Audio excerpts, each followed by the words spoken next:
This is Optimal Living Daily Relationships, Episode 30, How to Be Kind When You're Upset with Your Partner, by Sanaa Hyder with Gottman.com. And I'm Joss Marie, the girl who reads to you every single weekday from some of the best relationship blogs on the planet, just like an audiobook or audio blog. Hello, and thanks so much for joining me here on Optimal Living Daily, the Relationships Edition. Today I have a post from Sanaa Hyder with Gottman.com. Sanaa is a psychotherapist out of New York City who writes and works with many motivated individuals seeking therapy. She specializes in relationship issues and aims to help her clients develop individual strengths that they can use for a lifetime.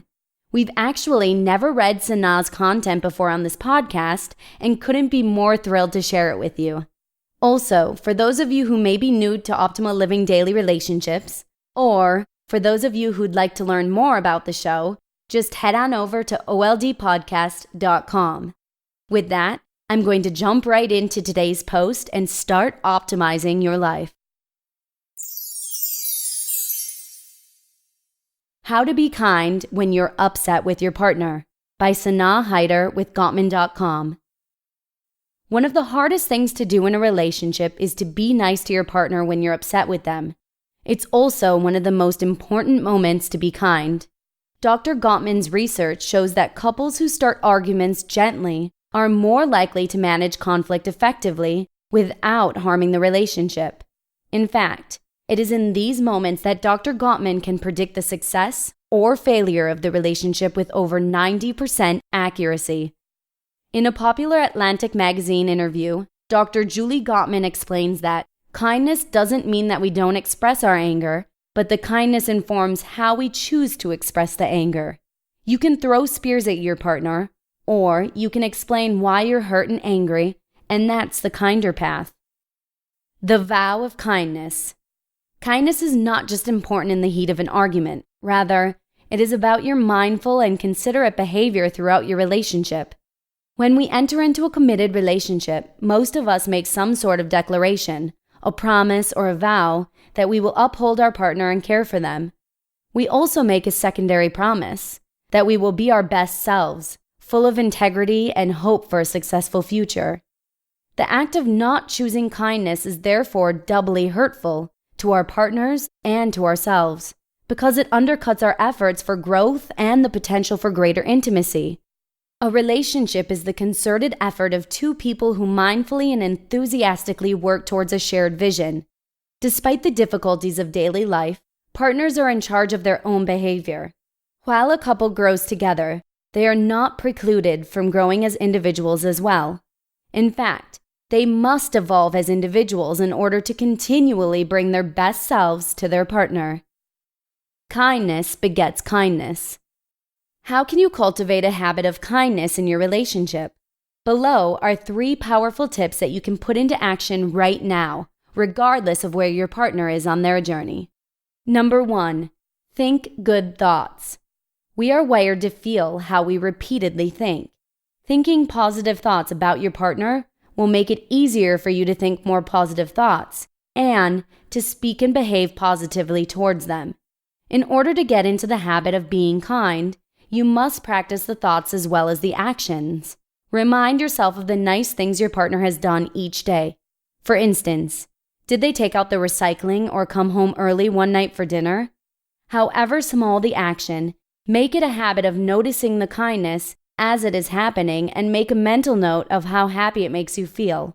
When you see your partner, mention it to them.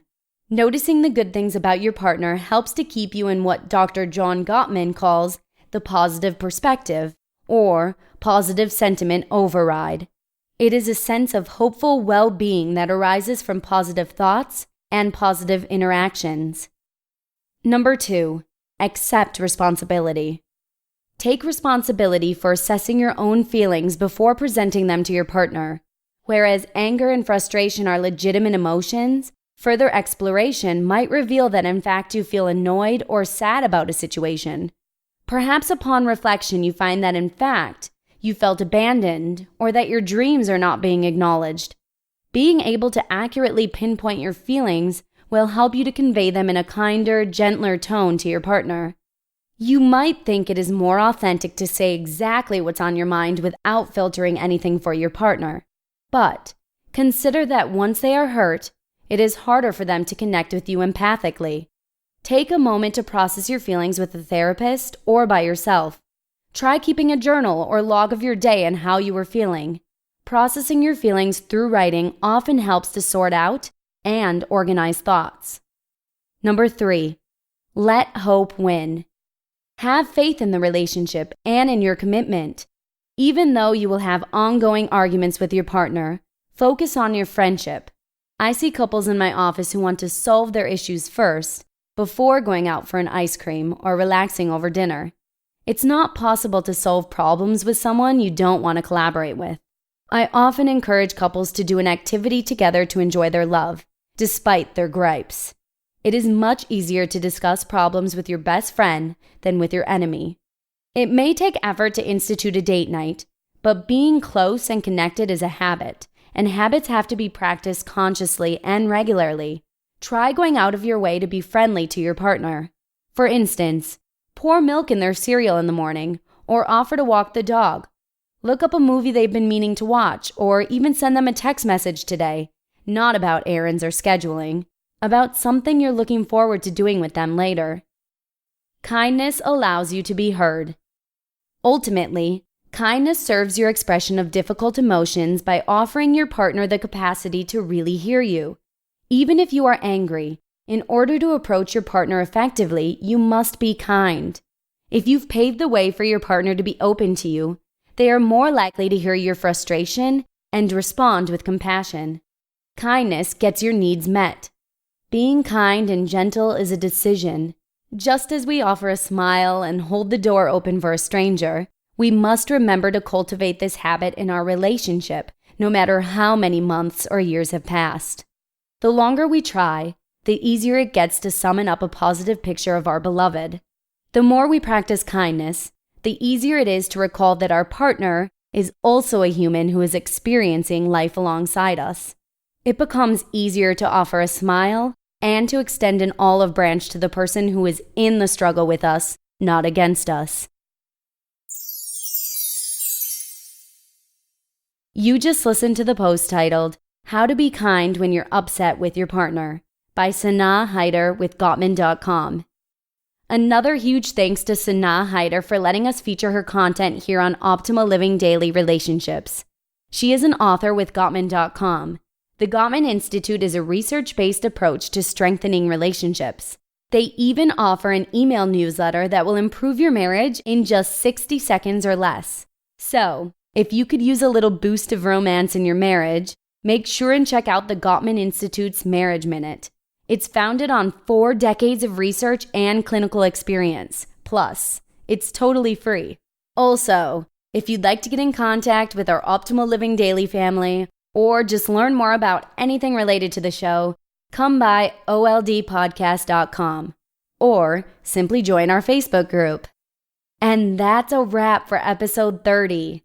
Wow, it's so hard to believe that we're already 6 weeks into the show here on the Relationships edition of Optimal Living Daily. What an accomplishment.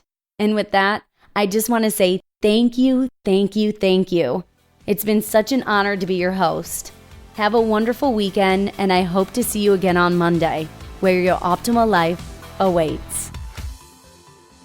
Hello, Life Optimizer. This is Justin Malik, creator and producer of this podcast, but also Optimal Living Daily, the show where I read to you from even more blogs covering finance, productivity, minimalism, personal development, and more from incredible bloggers like Derek Sivers, Zen Habits, Mark and Angel, The Minimalists, and all the ones you hear on this show too.